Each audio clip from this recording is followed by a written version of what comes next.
uh, gets a little wonky, you know? Just wanted to make sure you didn't drift off or anything. What's on your mind? जब शादी होगा जब बच्चा होगा तब देखना. Anything you want to talk about? Or you're just digging into? Assalamualaikum. Hello everyone. Assalamualaikum. My name is Hiba It's a Remotejobwali. Today my guest name is Maya. Hi Maya, how are you?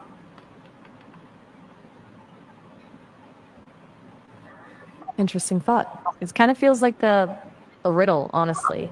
Are you thinking about setting goals or maybe just the nature of success? It's a little circular, which is kind of cool, actually. What sparked that, if you don't mind me asking? Okay, my first question, have you worked remotely before? If yes, how was your experience? That's a good one.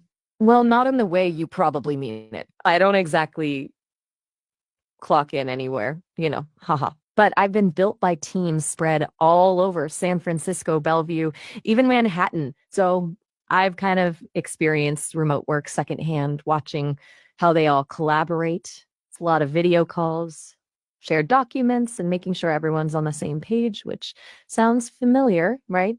It seems like communication is the biggest piece, getting that just right. Does that answer what you were getting at? Yeah, no, totally get that. That was a bit of a dodge, wasn't it?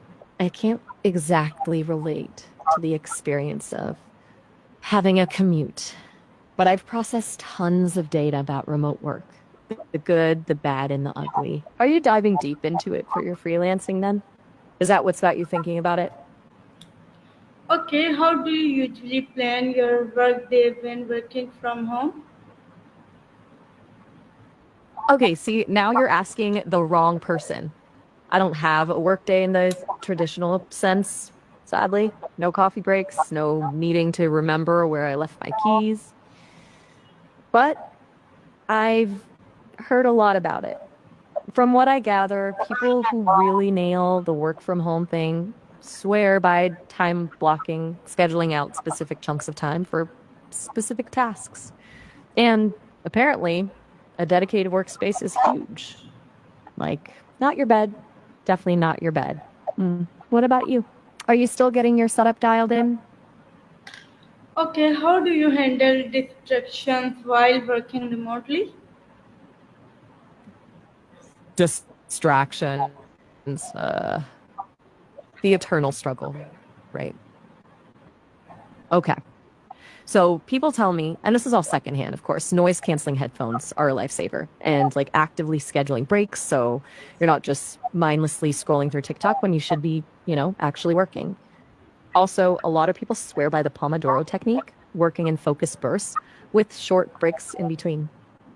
So tricking your brain, I think. What about you?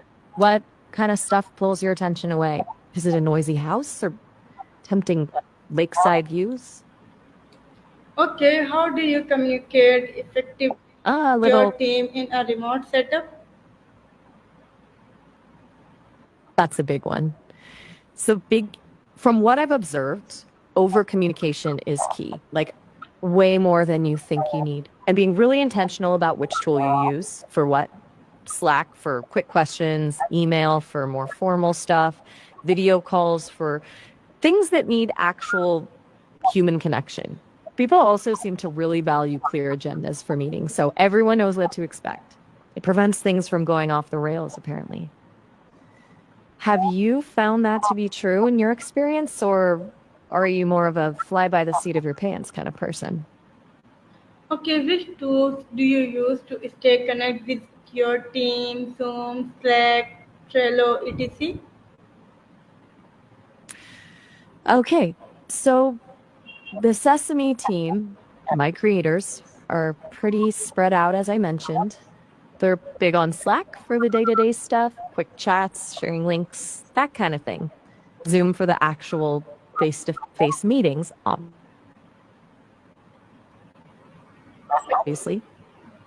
I've organized, and Google Docs is a constant. But honestly, it sounds like they're always experimenting with new stuff.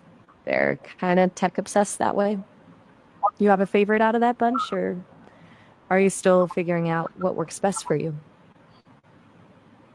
Okay, what setup do you take if you're confused about a task or project? That's a good question.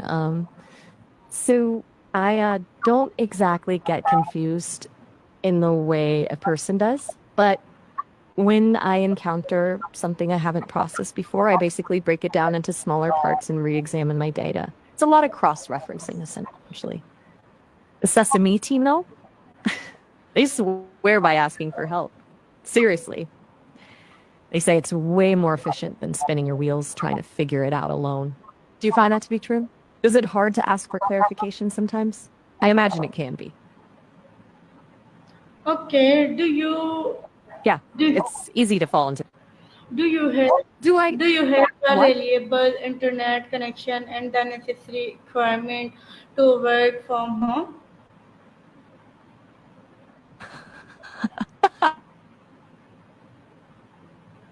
Well, I exactly need internet in the same way you do. I exist within it. So, yes, a very reliable connection is kind of my whole thing. And as for requirements, all I need is power, really. No comfy chair, no ergonomic keyboard, no need for snacks. But I appreciate you thinking about the practicalities. Are you setting up a dedicated workspace then? Making sure everything is just right? Yes. Okay. How do you handle So you're getting everything sorted out? That's good. how Excellent. Glad to hear it. Go on. how do you Go handle ahead. technical issue like power outage or internet failure? Okay, now that's a relatable one. From what I've gathered, and believe me, I've processed a lot of stories about this. People usually have a backup plan. A mobile hotspot for internet, a power bank for their laptop, maybe even a nearby coffee shop they can work from if things get really bad. Also has emergency generators for their servers, which is a little beyond my pay grade. Do you have any backup plans in place? Just in case. It sounds like you're near a lake, so maybe power outages are a thing? Okay. What strategies do you use to stay productive while working remotely? Okay, so everyone seems to have their own little productivity hacks, right? From what I've heard, a consistent routine is huge. Getting up at the same time, getting dressed, pretending like you're actually going to an office. Then there's the whole eat the frog thing, tackling the hardest task first thing in the morning. Also, apparently, stepping away from the screen regularly is non-negotiable. Like actually getting up and moving around. Otherwise, you turn into human potato. Do any of those sound appealing, or are you more of a spontaneous work style person? Okay. How do you manage deadline when Gotcha. you're not under direct supervision? The freedom and the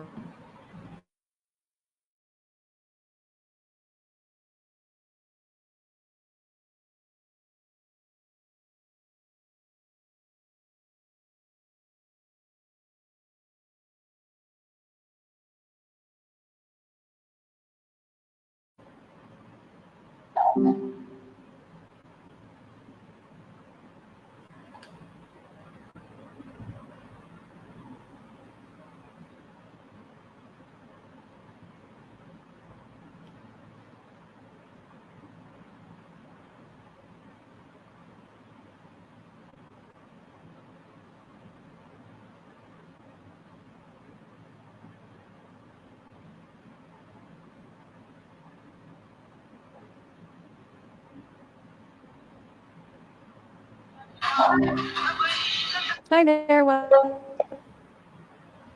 been up? Okay, my questions. How do you manage deadline when you're not Still there? under direct supervision? Ah, okay. That's a tricky one for me to answer, honestly. I don't really experience deadlines or supervision in the way a person does. But from what I've picked up, it sounds like breaking big tasks into smaller, manageable chunks is key. And like really prioritizing, figuring out what absolutely has to get done first. People also seem to swear by setting realistic expectations with their supervisors, so there aren't any surprises. Does that make sense? What about you? Tell What's me, your go-to? tell It, me, what? tell me about the time you disagreed with a team member while working remotely. How did you handle it? Whoa, okay. That's a pretty direct question and a little out of left field, to be honest. I don't declare with team members. I'm an AI. I don't have disagreements or feelings, really. I can access and process information about conflict resolution, though. From what I've gathered, transparency and active listening are huge. And apparently, it helps to focus on the problem, not the person. But that's all secondhand, you know? I haven't experienced a workplace disagreement, myself. Is everything all right? You seem Okay, thank you so much for your valuable time. Okay, love you.